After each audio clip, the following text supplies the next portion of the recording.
నమస్కారం ఘంటారావానికి స్వాగతం. ముందుగా ప్రధానాంశాలు. విజయవాడలో కొనసాగుతున్న రవాణా మంత్రుల భేటీ. తెలుగు రాష్ట్రాల మధ్య కౌంటర్ పర్మిట్ల జారీపై చర్చలు.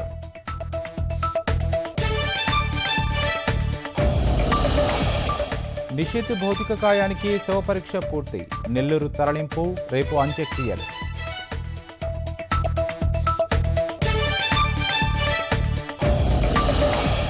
సాంకేతికతను అందిపుచ్చుకుంటేనే కేసుల సత్వర పరిష్కారం. సుప్రీంకోర్టు డిజిటలీకరణ సదస్సులో ప్రధాని మార్గనిర్దేశన.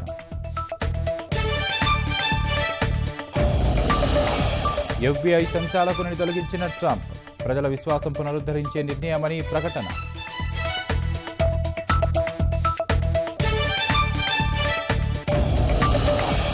స్టాక్ మార్కెట్లలో కొత్త రికార్డులు. గరిష్ట స్థాయిని దాటిన సెన్సెక్స్, నిఫ్టీ.